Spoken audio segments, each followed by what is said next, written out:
Olá, amigos. Aqui quem fala é o professor Marcos Paulo, professor de História do canal História e Arte, professor de História Geral, História do Brasil e também História da Arte. E hoje eu estou vindo para falar com vocês um novo podcast, um novo podcast ligado à história e à história da arte, da literatura novamente, literatura nacional. E vamos falar da história propriamente do autor, um breve resumo da biografia do autor e alguns livros conhecidos dele que eu vou indicar para vocês, tá bom? Vamos falar de quem? Machado de Assis. Confesso que eu sou um grande fã de Machado de Assis, desde principalmente seus contos, que nem são tão falados, né? Eles são as obras de Machado mais conhecidas, na verdade, são seus romances, né? Ou seja, os livros mais longos, como Dom Casmurro, por exemplo, é um deles. Na verdade, faz parte de uma trilogia que eu vou falar daqui a pouco. Mas quero começar falando da vida de Machado de Assis de uma forma bem breve aqui para vocês. Machado de Assis, gente, ele era um homem negro, nascido no século XIX, considerado negro no caso, né? Nasceu do século XIX, no ano de 1839, veio a falecer no início do século XX, em 1908, tá?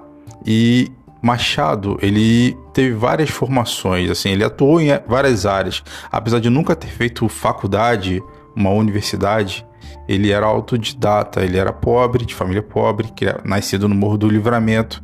Para quem conhece o Morro do Livramento, é bem no centro do Rio de Janeiro, em direção a Presidente Vargas, tem um morro conhecido como Morro do Livramento até hoje, na época conhecido como Chácara do Livramento. Foi literalmente o primeiro morro do Brasil, quando houve a abolição dos escravos.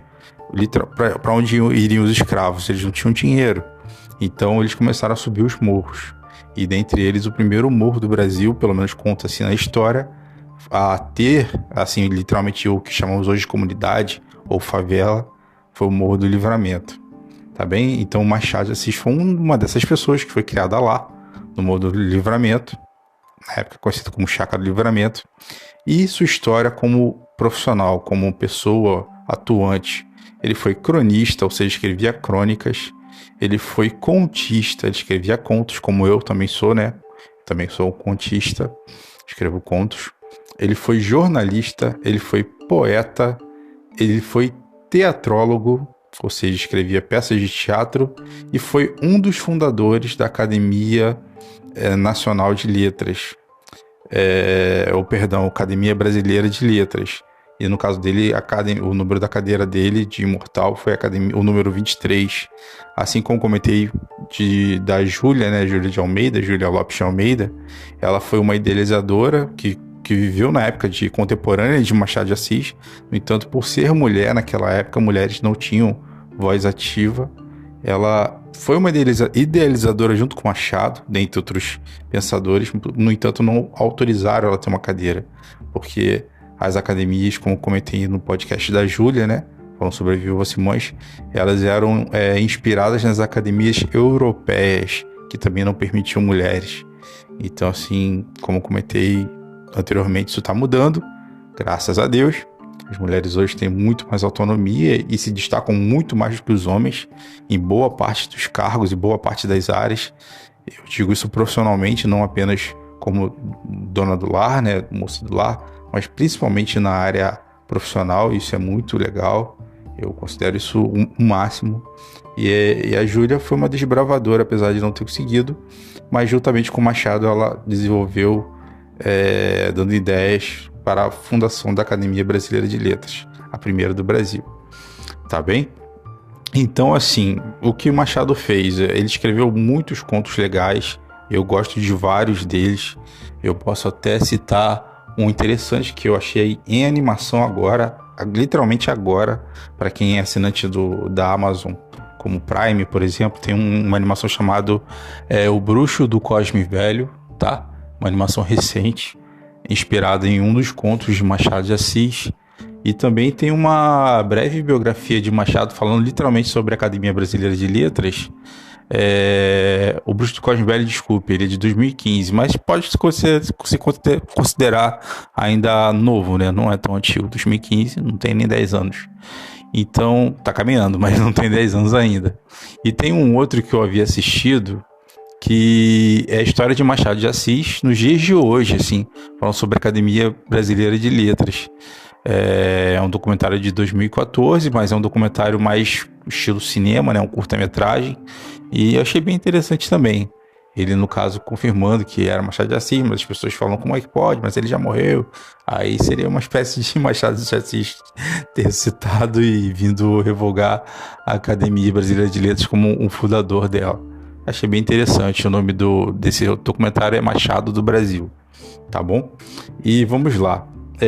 Livros mais conhecidos de Machado de Assis. Existe a trilogia, tá? No caso dos romances, que são Memórias Póstumas de Brás Cubas. Vocês conseguem esse livro de graça na Amazon, entre outras livrarias, como e-livros também. Mas é de graça, tá em domínio público, tá? Lançado em 1881. Quincas Borba, que é a sequência dessa história, literalmente a sequência, inclusive o próprio Brás Cubas é comentado, e o Quincas Borba também, que faz parte do livro Memórias Póstumas de Brás Cubas, também é muito comentado nesse livro. Ele é um dos focos do livro Quincas Borba, que leva esse título, lançado na sequência, 10 anos depois, em 1891. E por último, da trilogia Dom Casmurro, tá? Que pode-se dizer que é o mais famoso dentre seus romances, o Dom Casmurro, em 1904. Tá bem?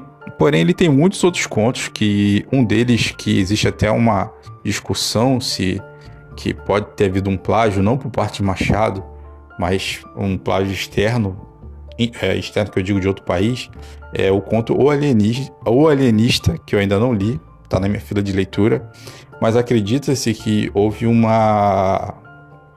plágio, ou seja, uma cópia, né?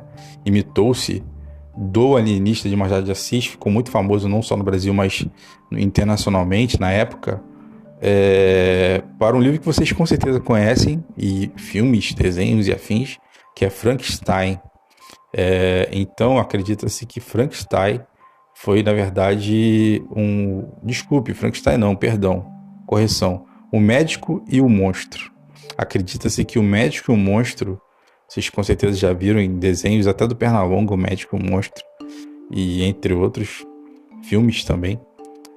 Acredita-se que ele foi um plágio do Alienista de Machado de Assis. Então, assim, para quem quiser comparar, leia o Alienista, que é de graça. Vocês conseguem baixar de graça também na Amazon ou outras livrarias gratuitamente, tá bom? Isso no formato e-book, que eu digo, de graça em formato digital. E depois leiam o Médico e o Monstro, que é um livro já razoavelmente pequeno, de 84 páginas, se não me engano. É um romance, mas é um romance pequeno, de leitura rápida. E aí comparem se eles são parecidos ou não, tá bem? Eu farei a mesma coisa, já li o Médico Monstro, mas ainda não li o Alienista. Pretendo ler em breve para fazer essa comparação, para ver se realmente não há confirmação que é plágio, tá, gente? Mas acredita-se que houve sim um plágio, ou seja, que pelo menos o autor de O Médico Monstro se inspirou em um Alienista que foi escrito antes de O Médico e o Monstro. Enfim, existem muitos outros contos, como eu comentei, eu sou fã de muitos deles, como O Imortal, que é a história de um homem, só para dar uma sinopse, que tomou um elixir indígena e esse homem passou a não morrer, literalmente não morrer. Então a gente já pensa em ficção científica. Naquela época, no século XIX, Machado de Assis escrevendo, ele demonstra muita comicidade, ou seja, é engraçado, mas não é aquele engraçado de enrolar. Ele usa muitas sátiras, né, muito deboche, mas de uma forma leve. Então, assim, você consegue ver tudo isso em seus contos e seus romances também. E eu me inspiro muito, dentre outros escritores, como eu já comentei aqui, C.S. Lewis, né, o Charles M. Schulz, o criador do Peanuts, o C.S. Lewis, no caso, o criador da Crônicas de Nárnia, e no caso, aqui no Brasil, o Machado de Assis, por exemplo, para escrever os meus contos. Então, assim, eu me inspiro no estilo de literatura deles, o formato de como eles escreviam, para criar os meus próprios contos. E eu acho bem legal, assim. Então, se você pensa em escrever ou já escreve, com certeza como uma leitura assim que eu sugiro que vale a pena, ou um escritor que vale a pena ler os seus livros, para quem gosta de livros curtos como eu, no caso os seus contos, tá? E para quem gosta de romance, eu sugiro esses 3 romances em especial. Existem outros, mas eu gosto particularmente Dom Casmurro, que já li, Incas Borba, que eu estou relendo, e Memórias Póstumas de Brás Cubas, que eu ainda vou ler, está na minha fila de leitura. Ou seja, eu estou fazendo a leitura de cima para baixo, ao contrário. Mas assim, é possível entender, apesar de estar lendo ao contrário.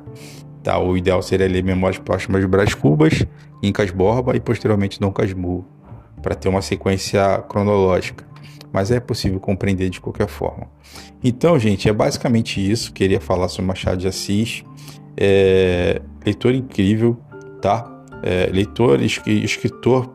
Escritor incrível e que com certeza assim marcou a história do nosso país com sua escrita, assim, com suas peças de teatro, seus contos, e tanto é que até hoje ele é citado em várias situações, como comentei agora, em desenhos animados, em filmes, e acho que ele poderia ser muito mais reconhecido como um autor clássico brasileiro, tá bom? Em breve vou trazer novos podcasts para vocês, outros podcasts sobre literatura, outros podcasts, como comentei no podcast anterior, voltados mais à história, não literalmente à arte, mas mais à história do Brasil propriamente dita, tá bem?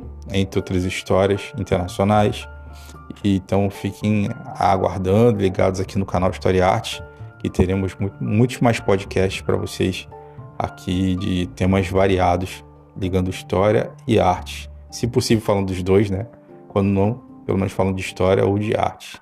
Tá ok, gente? É isso, um abraço a todos e até o próximo podcast aqui no nosso canal História e Arte.